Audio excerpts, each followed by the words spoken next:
Isaías capítulo 54.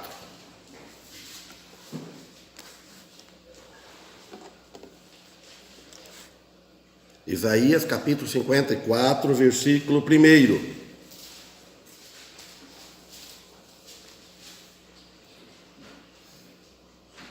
O progresso e a glória do povo de Deus. O progresso, o que quer dizer progresso? Que progrediu. Então fala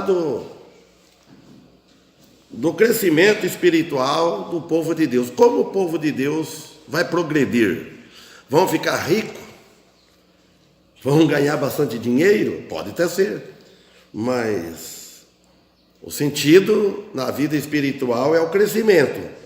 Quando o povo de Deus vai crescendo, aprendendo mais dos ensinamentos de Deus, ele vai crescendo na vida espiritual. E ele crescendo na vida espiritual é a glória do povo de Deus, que dá glória a Deus. Então, aqui no versículo 1 fala: canta alegremente, ó estéril, que não deste para a luz, rompe um cântico e exclama com alegria, tu que não tiveste dores de parto, porque mais são os filhos da mulher solitária do que os filhos da casada, diz o Senhor. Então, ele está aqui exclamando, falando, exclama com alegria. Então, quando ele fala mulher solitária, essa mulher aqui é Israel, solitária, solteira. Não, a igreja, desculpa, a igreja. E quando fala da mulher casada, a casada que é Israel. Então, e agora a igreja era solitária, solteira, sozinha. Agora, do que os filhos da casada, diz o Senhor.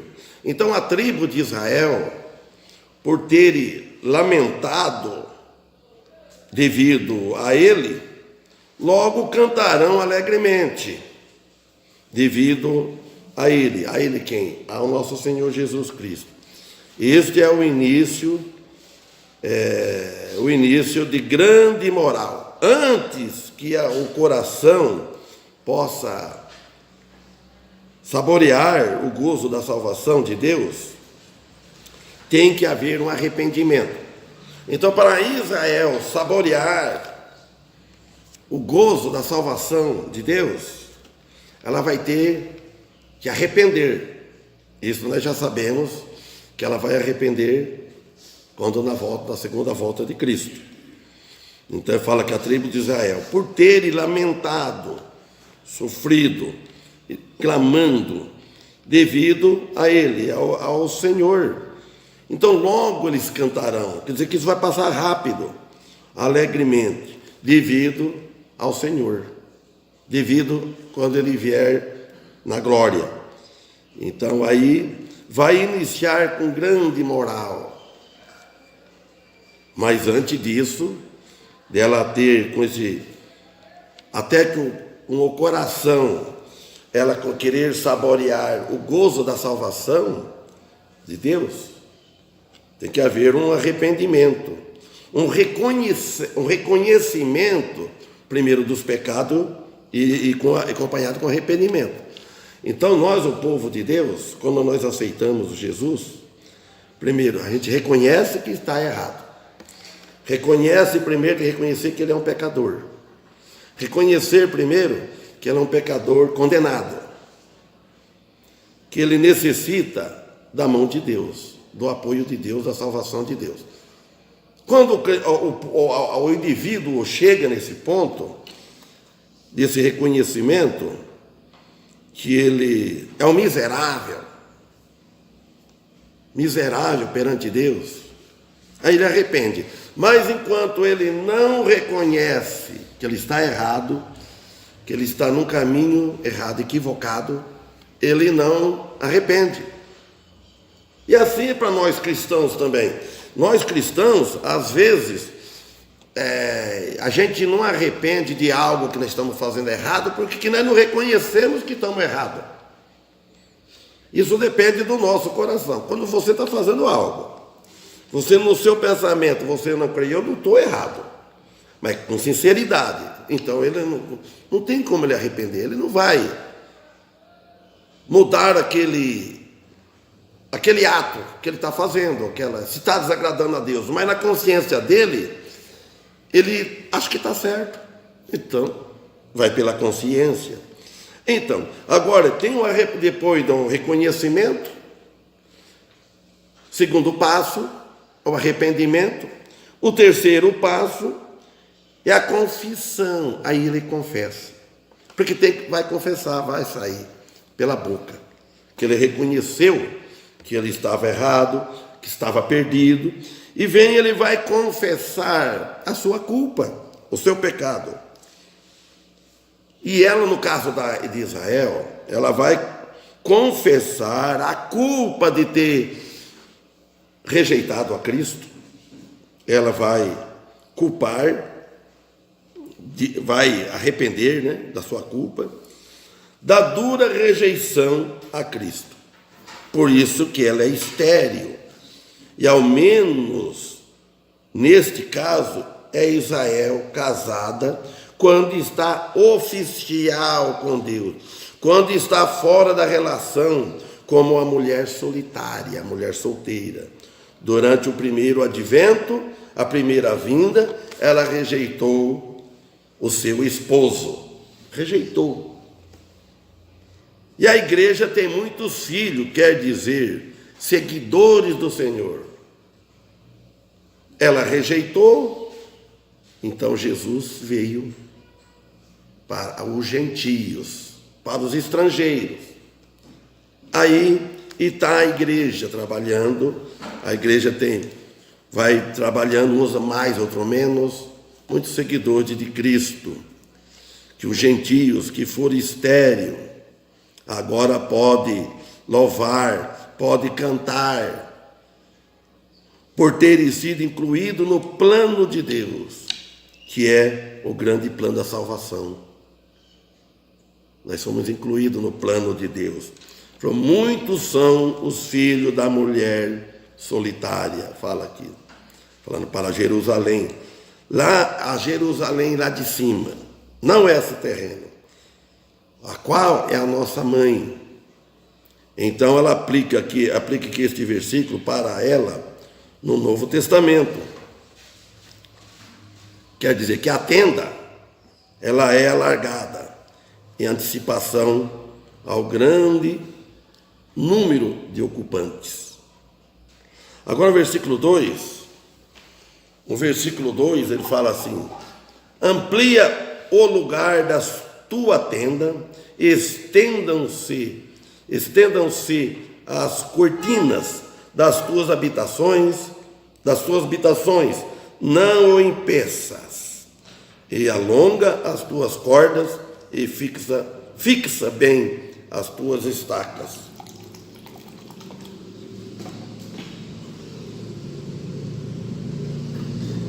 Então, todo este capítulo fala do alegre dia vindouro, quando Israel terá orado o 51º Salmo 1. E deste modo também apagado o terrível pecado de crucificar a Cristo. Aí foi pagado. Como o nosso pecado está pago hoje por Jesus Cristo. Como foi esboçado no capítulo anterior, que é o 53. Por fim, ela terá aceito a Cristo como seu Messias e Salvador. Eles cantarão e logo serão abençoados de uma maneira que está além de qualquer descrição. Então vamos ler de novo o 2. Amplia o lugar da tua tenda, estendam-se as cortinas das tuas habitações, não impeça alonga as tuas cordas, quer dizer, esticas as tuas cordas, e fixa e firma bem as tuas estacas. Porque transbordarás para a direita e para a esquerda. E a tua descendência possuirá os gentios e fará que sejam habitadas as cidades assoladas. Quer dizer, as nações, falando gentio, as nações, que fará que sejam habitadas, povoadas, as cidades assoladas. A primeira frase fala da restauração de Israel, que acontecerá na idade do reino, no dia futuro, no reino vindouro. E a tua descendência possuirá os gentios, referindo-se a Cristo como a descendência que resolve o conflito entre Israel e os gentios, com respeito à terra de Israel, para a terra de Israel. Também isto significa que esse conflito que ruge no presente não será resolvido até a segunda vinda de Cristo. Todos os conflitos que existem hoje na face da terra, que tem muito, não será resolvido antes da vinda de Cristo, da segunda vinda. Quando Jesus vier, e todos os conflitos que tiver entre as nações, entre o povo até o povo de Deus, vai ser resolvido nela, nessa vinda de Cristo. Cristo resolve. Então, possuirá, quer dizer, ganhará as nações e fará que se provém as cidades assoladas. A expansão será tão grande que eles possuirão a cidade de seus inimigos. Isso é no capítulo 11, versículo 14. E Gênesis também 22, 17, 28 e 14. Aí ele fala no 4, não temas, porque não será envergonhada, e não te envergonhes, porque não serás humilhadas. Antes te esquecerás da vergonha da tua mocidade, e não te lembrarás mais do opróbrio da tua viuvez. Não temas, porque não serás, quer dizer, não passarás vergonhas. Então não é para não temer que não vai passar minha vergonha.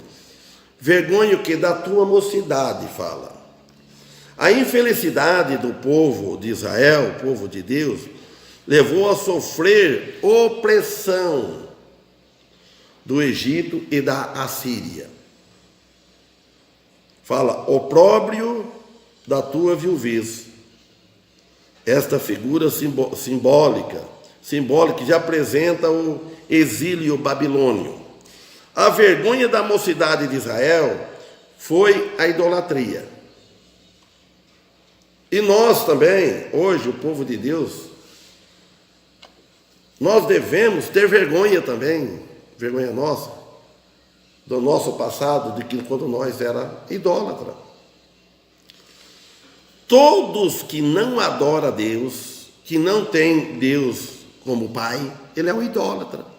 Ou ele adora ele mesmo, ou adora outro Deus. Então é idólatra. Então por isso que ele diz. E essa idolatria, ela afronta a sua viuvez, porque sem marido. Isso está depois no versículo 5. Então a rejeição passada, que já passou, está até agora, que dura já cerca mais de 2000 anos. Israel como nação, não quer dizer que nenhum povo, judeus, Não tem nenhuma pessoa judeu que não se converte. Mas como nação, mesma coisa é dizer Ubirajara. Tem muitos convertidos aqui dentro. Mas Ubirajara, como cidade, ela não se converteu como cidade. Passei, tinha que ficar o resto da cidade toda se converter. E querer servir a Deus. Um propósito de servir a Deus. Mas a maioria não está servindo a Deus. Então a rejeição dela é passada. Então está até agora. E tem muito que está rejeitando e vem até agora. Então, e quando as palavras não temas, tem que ver com Israel quando ela se dá conta de que o Cristo que ela crucificou é verdadeiro. É verdadeiramente o seu Messias. Um dia ela vai chegar nesse momento, quando ela se dê conta de que ele acaba de destruir o anticristo. Quando Jesus, o Messias, acabar de destruir, acabar com a vida do anticristo, aí ela vai se dar conta que esse é o Messias. Não com o anticristo, quando ele sentar no trono, e vai que diz lá em acho que é 2 Tessalonicenses, que ele vai, para que ele parecer Deus, ele vai sentar no trono, ele vai parecer Deus, chama de Deus. Isso está no Evangelho também. Agora, e o que fará ele depois para ela? O que o Senhor vai fazer para a Israel? A resposta será grandemente reconfortante, vai confortar ela. Ele não somente não os danificará, porque ela aceitou, que se não aceitar morreria tudo, como em troca, os poderá os limpar, os purificar e renovará o seu convênio com eles. Quer dizer, a sua aliança com eles, seu contrato, aliança, no mundo vindouro milenar.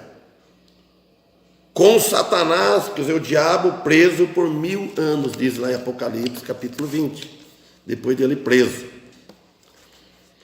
Agora o progresso e a glória do povo de Deus, versículo 5. Porque o teu Criador é o teu marido. O Senhor dos exércitos é o seu nome. E o Santo de Israel é o teu Redentor, que é chamado o Deus de toda a terra. Então, estas palavras aqui, Criador e marido, refere-se ao Senhor como tal para com Israel.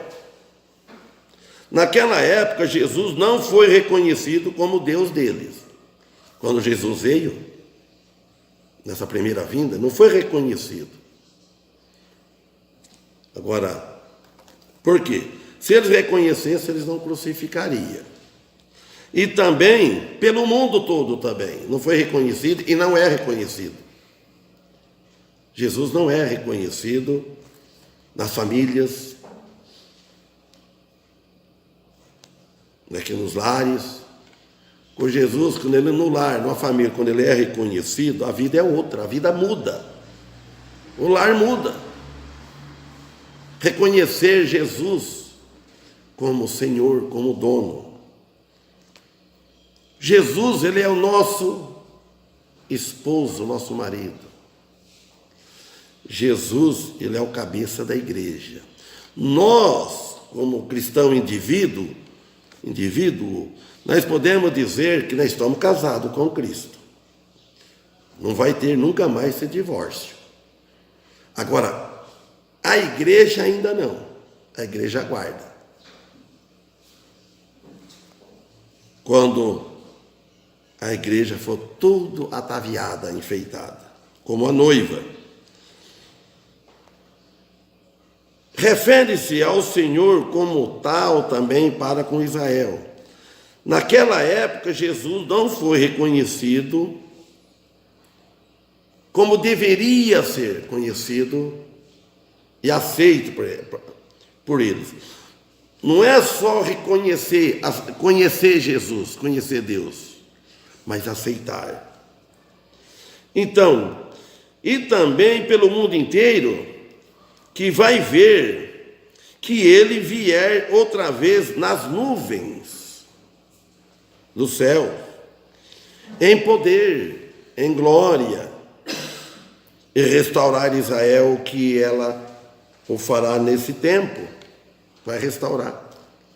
Os irmãos, na vinda de Jesus, quando ele vir, nem que nós morrermos, até os perdidos que morreram está na tumba. Aonde a alma estiver, eles vão ver a vinda de Jesus. Eles vão ver a vinda de Jesus com glória, e eles vão se arrepender, mas esse arrependimento não vai valer. Desde quando cai lá, já arrepende, como o rico, de Lucas, né, do Evangelho de Lucas. Então, ela é verdade, porque deu nome, Lázaro, era um mendigo. Então, eles vão reconhecer. Agora não reconhece Jesus, muito não crê. Aí, ele será reconhecido como Deus de toda a terra, fala aqui no versículo, final do versículo, chamado o Deus de toda a terra, o que se refere não somente dos judeus, mas também dos gentios, que fala lá em Romanos 3,29, vamos ler? Romanos 3,29.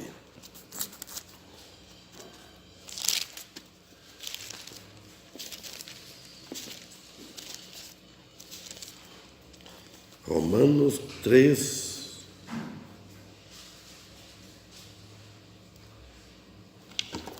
É, 29. É porventura, página 1221, é porventura Deus somente dos judeus? Uma pergunta. A resposta é não. Também dos gentios, certamente. Visto que Deus é um só, versículo 30, que justifica pela fé a circuncisão e por meio da fé a incircuncisão. Anulamos, pois, a lei pela fé? De maneira nenhuma. Antes, estabelecemos a lei. Então, lá o que ele está dizendo? Que Jesus, Deus, é de todos. Deus, ele é de todos. Não é só deles e não é só nosso. Nós não podemos orgulhar que nós falar que merecemos a salvação, nós somos salvos. Ele é Deus só nosso. Ele é Deus de todo. E Pai é de todos? O que vocês acham? É Pai de todos? Tem uma diferença aí, ele ser Deus de todos, mas não Pai de todos. Pai dos que aceitam Jesus Cristo. E Deus, porque ele é Deus de todo. Ele é o dono de todo. Não é porque ele é dono de todo, ele criou todo, ele é dono. Ninguém é de ninguém, ninguém é de si próprio. Toda alma, toda criatura perdidas pertence a ele, é dele, ele que fez, ele criou. Mas não é porque ele é dono, é salvo. Agora, Pai é quem tem Jesus, tem um Filho.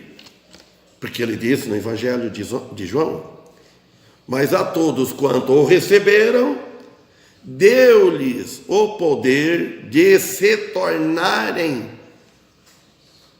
filho de Deus. Foram feitos filhos de Deus.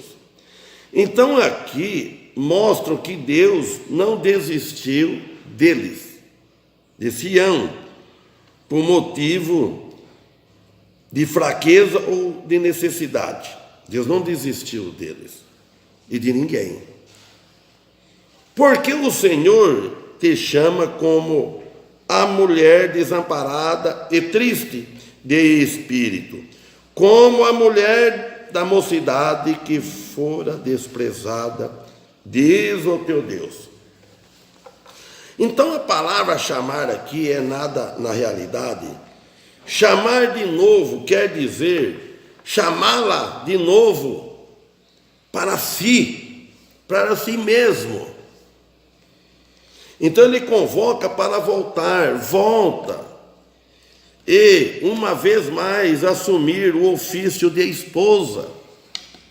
É a mesma coisa que uma esposa abandonou o marido, mas ela é a esposa dele ainda. E o marido fala: volta, mulher, volta, a assumir teu ofício, teu trabalho como esposa. E ela é rebelde, ela não volta, ela não volta, ela não volta.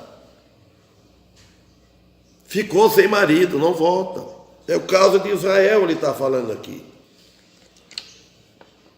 Isto também acontecerá na idade do reino, que o Senhor, tomando-a de novo, ele toma a Israel como esposo. A igreja no reino vai estar com o corpo glorificado, e Israel não. Porque ela vai aceitar Jesus por vista, por ver.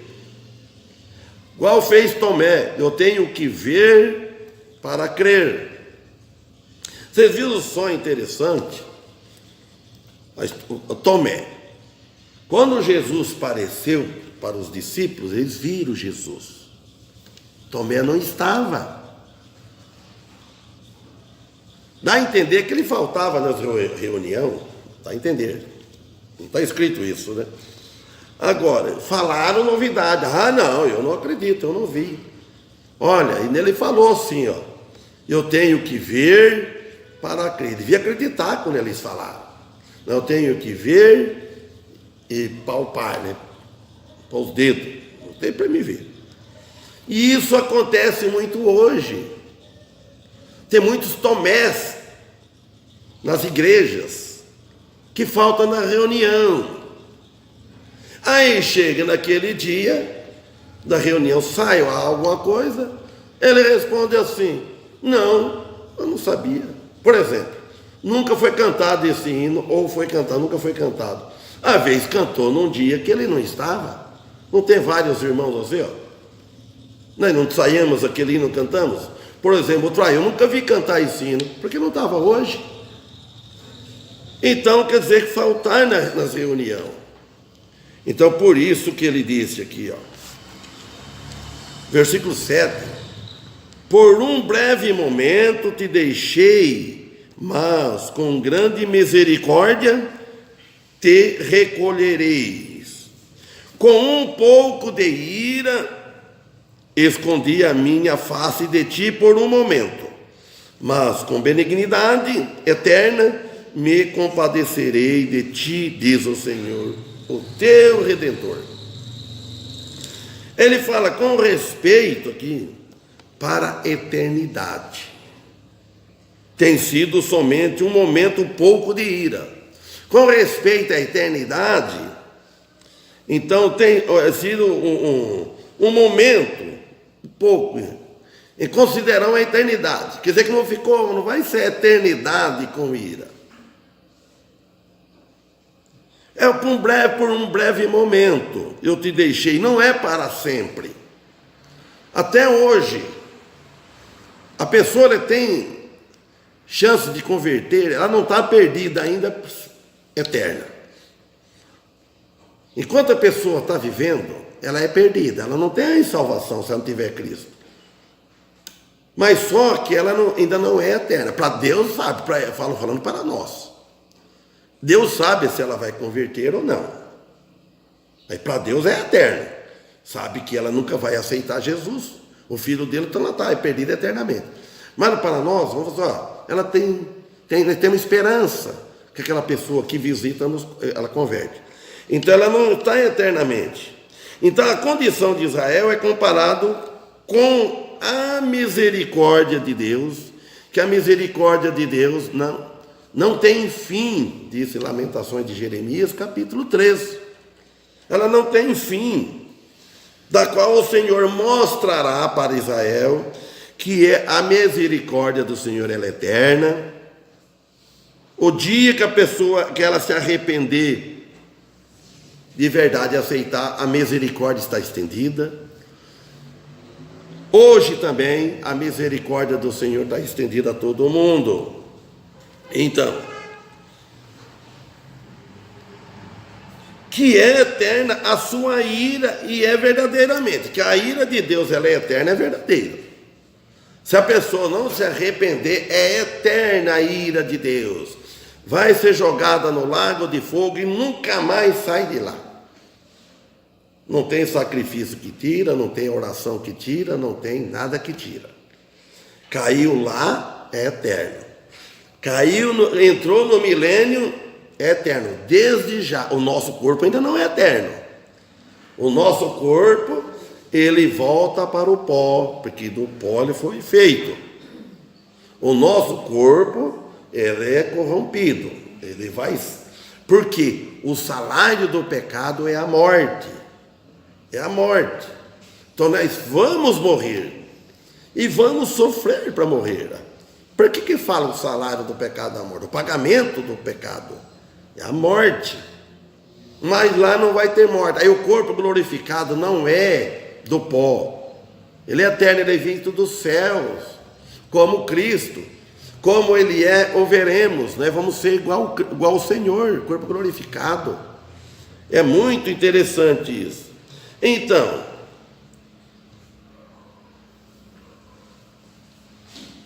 somente por um momento, da maneira de Deus dizer, como diz lá em Salmo 30, né? Vamos parar no Salmo 35, 30, verso 5. Porque a sua ira dura só um momento, no seu favor está a vida. O choro pode durar uma noite, mas a alegria vem pela manhã. O choro, olha, chora à noite. Às vezes a pessoa chora à noite, começa a pensar as coisas. Amanhã vem a alegria. Como quando eu estava lá em Bauru morando, quando tinha recebido o convite da igreja, para vir aqui para a igreja, cuidar da igreja, pastorear a igreja, junto com os irmãos, ajudar e cooperar. Então, na noite a mulher lamentava. Desanimava, pensava e eu orava a Deus, ficava triste também, confiava em Deus. Se for por Deus, vai, nós vamos, pensava. Deus é quem sabe. Se não for, porque Ele não permitiu.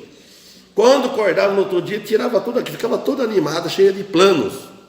Pronto, os filhos estão aqui, já estão casados, estão bem, empregados. Está tudo certo, lugar para morar, casa. E pronto. E chegava a noite aquele de novo. Os irmãos, eu sei o que eu passei. E eu não critico, eu não ficava. Porque eu ficava com dó, lamentava, não ficava bravo na marra. Eu orava a Deus.